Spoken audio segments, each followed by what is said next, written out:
We've been doing a series here over the last several weeks on the topic of joy from the book of Philippians, which is often called the letter of joy. And why? Because the term joy or rejoice is used in a more concentrated way in the book of Philippians, really than anywhere else in the New Testament for sure. And so we've been talking about it thematically as joy gets connected with various parts of life's experience and of Paul's experience specifically, writing from prison as he is. It really kind of opens the door to a deeper understanding of the work that God intends for each of us, really on the experiential side of the Christian faith. And why I think this is so important is because we've gone through the winter of great discontent for the last year, to struggling under this COVID situation and being isolated and inside. And I think it's really important just for us to take a step back out of perseverance mode to say, God has something sweet for us to experience. And now is really the time, I think, to just begin to focus on the beauty of following Christ and the joy that God intends to build into our souls. So this evening we're talking about joy in sacrifice, and our passage is Philippians 2:17 and 18, in which Paul says, I will rejoice even if I lose my life, pouring it out like a drink offering to God, just like your faithful service is an offering to God. And I want all of you to share that joy. Yes, I urge you to rejoice in the same way, and I will share your joy. And so here, Paul is talking about joy or rejoicing in the context of significant sacrifice. And he's not only explaining to the Philippians his own experience of sacrifice as he's writing from this Roman prison, but he's inviting them to connect with God's call on their life to experience joy through sacrifice. And that is just such an odd juxtaposition of ideas, isn't it? We think of joy and sacrifice in completely different categories. How could it be that we can find joy in the place of sacrifice? Years ago, I took my mother to Europe to visit her ancestral home, and while we were there, she's of French extraction, we spent time right at the beach in Normandy where D-Day occurred, and just walking through the graveyard there of the thousands of people who gave their lives in sacrifice for the defeat of an existential threat to humanity. And just being really aware of the hallowed ground on which we stood and the enormity of the sacrifice of many of these people younger than my own children. And so just to think about what sacrifice really means helps us, I think, appreciate in a deeper way the kind of joy that Paul is here talking about. So let's think about this just for a little bit. He says, even if I lose my life, pouring it out, he says, like a drink offering. So he's talking in terms of sacrifice here, an offering. And the point that I want to begin with is just that not all sacrifices are the same.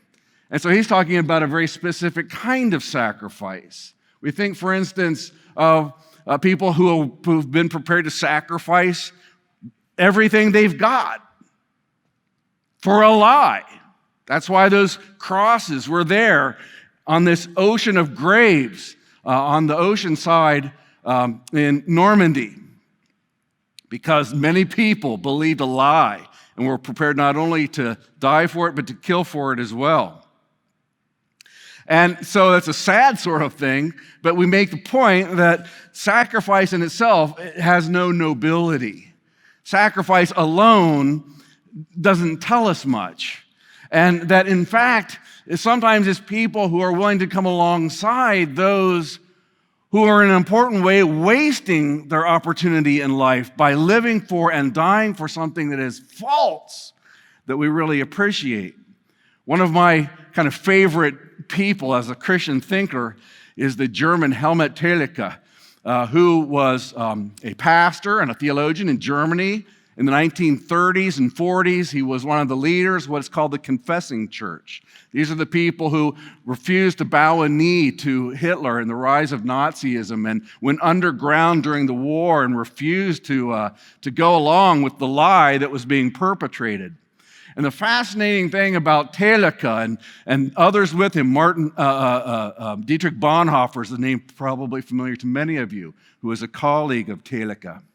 After the war was over, and just the extraordinary carnage that was brought to Germany and to the rest of Europe through this incredible lie, Thielicke devoted a significant portion of his life to go back to these men who took up arms in the name of a lie and killed in the name of a lie and were shattered because of the lie, and just gave himself to helping them process through what does life mean? How can they rebuild? It was an incredible act of mercy, and out of it he wrote a book called Nihilism, Its Origin with a Christian Answer, a book that I just think is really important even for today, as so many in our culture have really lost the moorings and lost any sense that there's something true and to be lived for.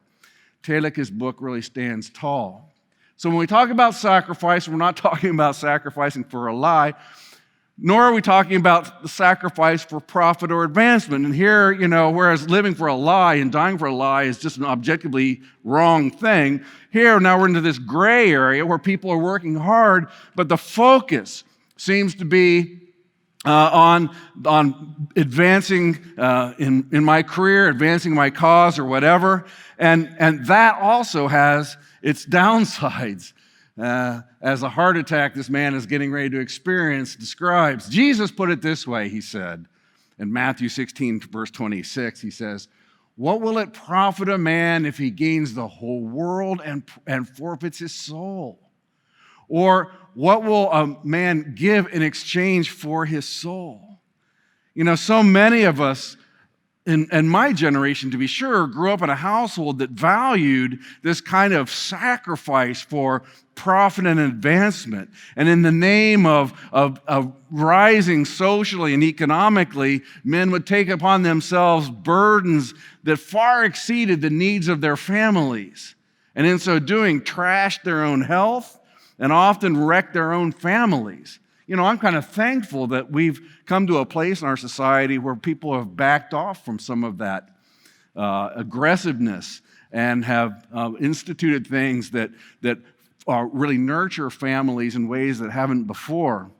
But for a lot of us, this is what we see. We see the ambition there, that single-minded focus where I'm prepared to sacrifice everything for the sake of some sort of an ego trophy or economic advancement or whatever, and that's not the kind of sacrifice that's going to have any joy in it ultimately. We talk about sacrificing for kids. Now we're in the positive area where, yes, this is something that's beautiful and awesome, and thanks, Mom, because the sacrificing for yourself, your own interests, your good, for the sake of this other human being is something that moves very close to the heart of God. And yet even here, we're not talking about the kind of sacrifice that Paul is describing to the Philippians. He says, he calls his life being poured out as a drink offering. And a drink offering is about a sacrifice that was instituted in the Old Testament from the very early days that was a thank offering. And it comes to us in Genesis chapter 35, verse 14, after God has promised to Jacob the same promise that he gave to his father Isaac and his grandfather Abraham. You're going to be a great nation. I'm going to give you this land. Through you, all of the families, the nations, the tribes, the languages of the earth will be blessed in you. And Jacob, recognizing the historic moment of being the person in his generation to receive this ongoing promise to what becomes the Jewish people, gives thanks to God by building a monument, just really very much like what we have right there on your screen, and then pours water over it as just in a symbolic way, just showing the abundance of God's goodness and God's graciousness. And this becomes sort of a picture of what the life of God's people is about, and of Christ followers in particular. Paul put it this way in 2 Timothy chapter 5, verse 6. He says, I'm being poured out as a drink offering, and the time of my departure has come. And so he looked at his whole life as this pouring out in gratitude for the amazing things that God has shown him. That to give our lives in this way to God is a response to his incredible generosity towards us. And this is not something, again, just limited to Paul or to a limited number of people, but Paul says in Romans 12, verse 1, he says, present yourselves as a living and a holy sacrifice acceptable to God. He's calling on all of God's people to begin to view their lives in sacrificial terms. That the real benefit that God brings to us as his children, the pathway of real blessing and joy in our lives goes through the gate of voluntary suffering that we call here a sacrifice. Now let's just kind of put a few of these pieces together, because Philippians, the book of joy, is also Philippians, the book of gratitude. And you can see that connection in almost every chapter. Here's just a few examples. He says, first, in terms of, I pour my life out to God and for his purposes as an expression of generosity. He says in chapter 1, verse 3, I thank God every time I think of you. And here Paul is just saying, look, the really sweet thing about knowing God and walking with him is that we don't walk alone. That we have many people in our lives who are with us along the way, who supply what we need. And that's why he's writing, in fact, this letter, because they had supplied an important need in Paul's life while he was in prison. And so the response of gratitude for the abundance of the Philippian partnership and of their gift to him was to say, I guess I need to find more of me to give to God and to his purposes, because this is the real sweetness of life, to experience it in this way, in full partnership. He says in chapter 3, talking about the God's grace, that giving our lives as a sacrifice to the things of God and for God personally is a response to his generosity towards us and our salvation. He says, yes, everything else is worthless when compared to the infinite value of knowing Christ Jesus my Lord. For his sake, I've discarded everything else, counting it as garbage so that I could gain Christ. In this really incredible section of chapter 3, Paul talks about all of the things that he accomplished as a Jew and the fact that he was respected by his peers. He was a young but very well-known theologian. He was zealous for his ancestral traditions. He was a Pharisee, meaning that he took the law seriously and lived it in an upright way. And yet, that didn't bring him anywhere closer to God. And in his mercy, God disclosed himself to Paul.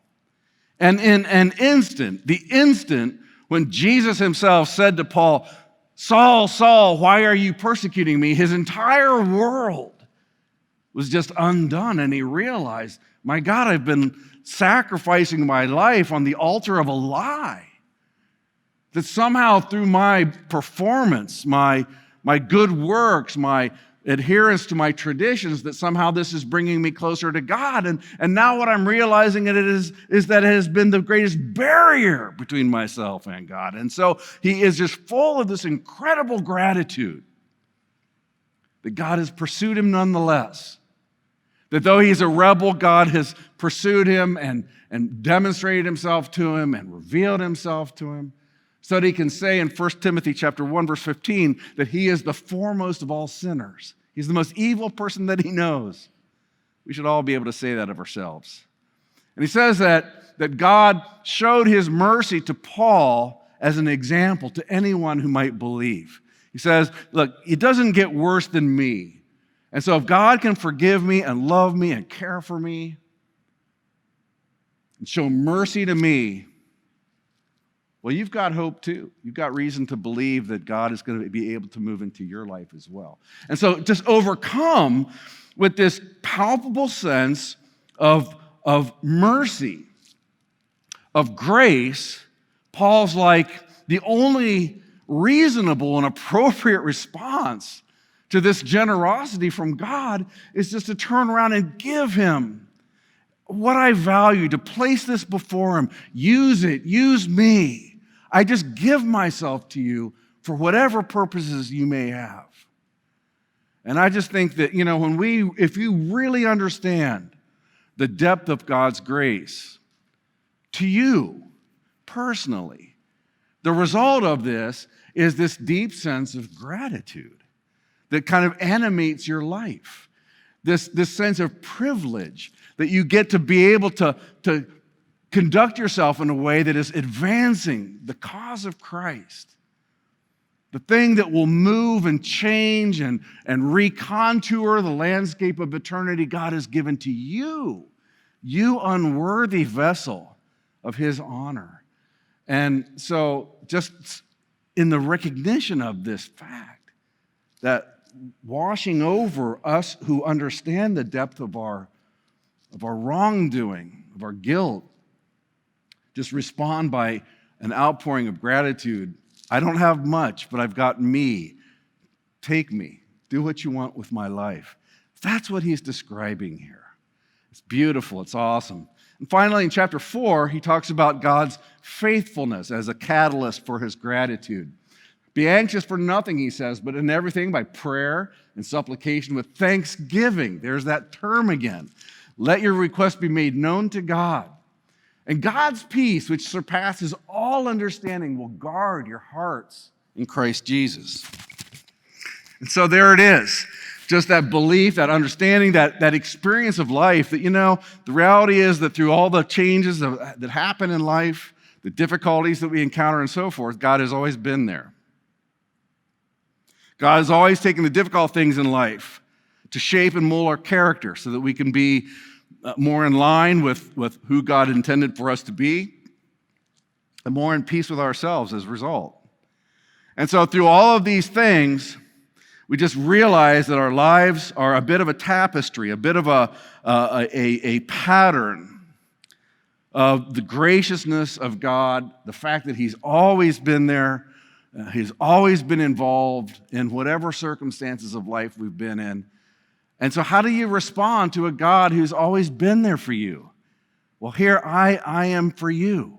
It's that response of the grateful heart that really defines a growing and healthy Christian. And now we ask the question, so what then does that have to do with joy?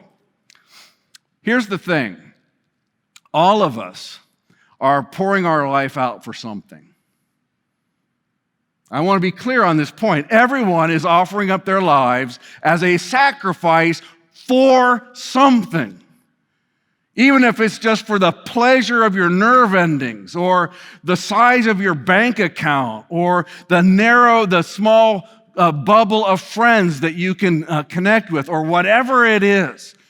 Everyone is pouring their life out for something. And you may be here this evening and someone brought you and we're glad that you're here and maybe part of what brought you here is just that gnawing sense. There's got to be something more. Yes, I'm comfortable more or less with my life. No one that I know would call it a failure in any way, and yet at the same time, there's just something missing, something that I lack, something that I can't quite get my hand on. And really it is this is what we're describing here. That the only really satisfying way to live our lives is to entrust our being to God. He's our creator, and just to be able to stand in and say, you made me, you know my design, I've been following my own agenda, and I feel like I'm running on empty at this point. I want the fullness of what I understand that you offer. I get that you said that you sent your son into the world to take upon yourself the burden of our guilt. our alienation from you, and that sounds real inviting to me at this time in my life, to trust you and to learn what does it mean then to experience this powerful moment of mercy and grace, the forgiveness offered freely through Christ. And when we do that, there just is a sense of fullness in our lives that in a very natural way that really moves us into this direction where we say, I've got so much, I've got to give it away. And now we understand.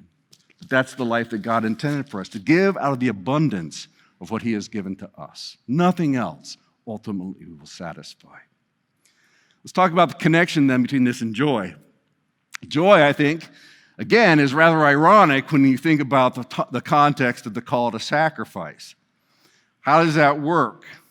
Well, he says in verse 17, he says, I want all of you to share that joy. He's talking about his own imprisonment, the sacrifice of his life.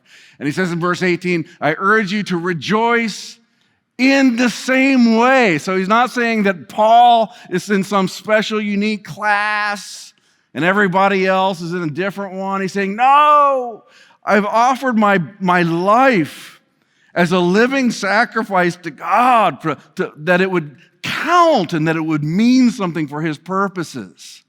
And I'm calling on you, whoever you are as a believer in Jesus Christ, you join in because this is God's way for you. This is the path of joy for you as well.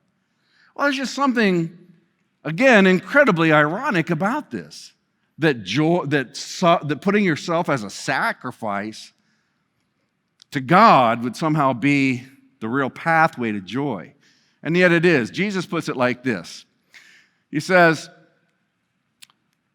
if anyone wishes to come after me, let him deny himself and take up his cross and follow me. Well, that sounds like a lot of sacrifice, not so much joy. But the very next verse, he says, for everyone who wishes to save his life will lose it, but whoever loses his life for my sake will find it. And there's that great paradox. It's as we offer up our lives to God that we actually find what life is intended to be. Let's think about this in more analytical terms. What am I talking about here? Losing your life. What does that mean? Well, it means in part walking away from the ego's endless demands. Your need, your desire to have, to be recognized, to be the best, to be comfortable or secure, whatever it is that is driving you, whatever your ego says you must have to be happy, is endless. We each one are like a black hole sucking up all the energy in the universe and are just as empty after having consumed it. That's how black holes operate. And that's really how the heart of fallen people like you and me are apart from God. The path that says what's really important is getting for me is a path that leads to it's never enough. Never really fulfilled, never satisfied. And God has more, because as we give ourselves to him, as we offer our lives to him, we do find real freedom. Real freedom from the burden of proving our own adequacy, our own importance, being the God of our own lives or whatever. There's a freedom that comes, not just where I don't have to have this compulsion to go out and find whatever it is I think I can find to make me fulfilled in life, but the freedom instead to turn and view other people as more important than myself. Meeting the needs of others being the crucial animating principle in my relationships with them. That's a freedom that our ego will never let us have. Our egos will say, give as far as you get back. As long as it feels good, continue doing it. But at that point where real sacrifice is involved, now you draw the line. And the path of real joy is to say, no, there is no line like that. I'll continue to move toward the needs of others in the name of Christ and for his purposes in their life with no strings attached. That's real freedom. You can't do that under the tyranny of the ego. So when you die to that, when you lose that, you gain something powerful and liberating. Second, saving self is really the same as being self-righteous. Self-salvation. I'm good enough. This is the basic underlying assumption of all religion. All religion is a path of self-justification in one way or another. It's the path that says if I follow the 5 pillars or the eightfold path or the 12 steps or whatever it is, I can achieve my own salvation. And at a certain point, we just have to recognize that we're playing whack-a-mole with our soul. We can defeat this part of what's really broken, but then something else pops up, and we have to go after that, and then there's something else, and this is endless and futile effort to somehow establish that we're really okay because of our efforts and our ingenuity, our sincerity, and all those things. God is opposed to religion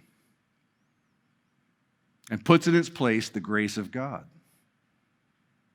So we can only have it one of two ways. Either we are our own saviors, or we entrust ourselves to Christ as Savior.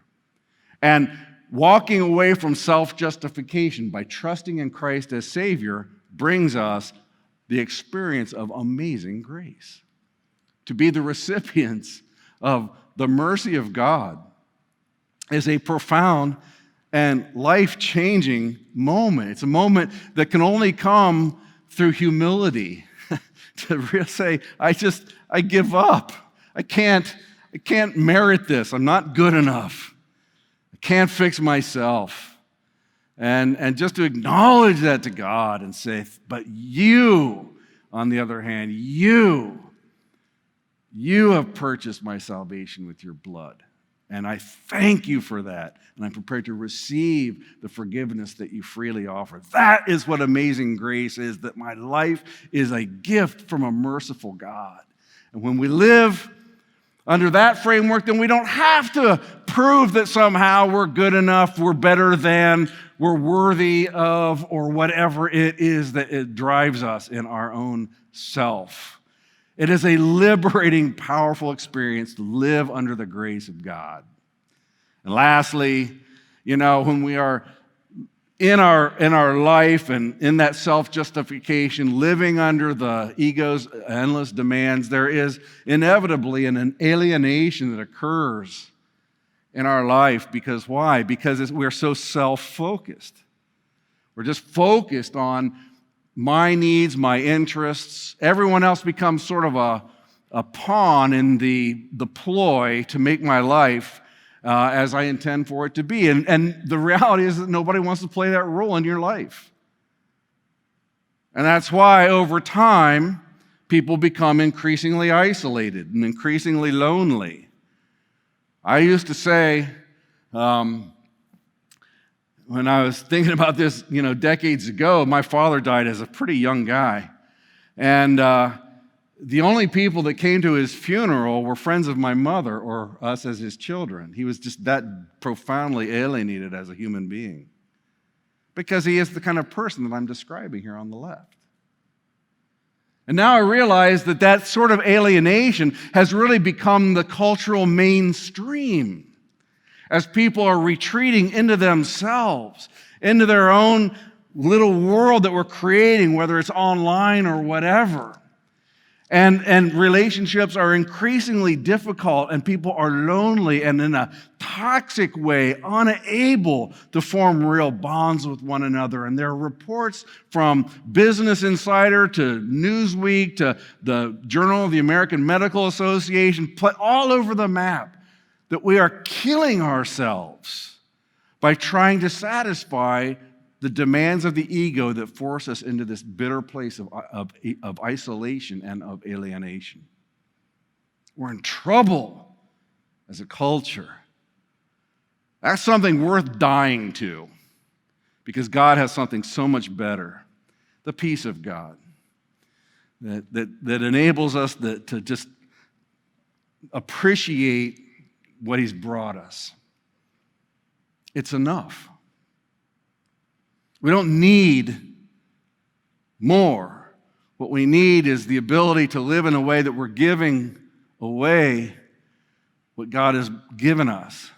Our intellectual skills, our social skills, our emotional resources, our resources of all kinds. When we are living in the true biblical form that says that the earth is the Lord and all that it contains, which includes you and me, when we live that way and just have that relaxed feel about our stuff and have just given it over to the purposes of God, we are at peace. We can't be taken from because we've already given it away. We've said it's the Lord's. And so when we live like that, we find ourselves, and the fullness of who God intended for us to be begins to flower and to develop.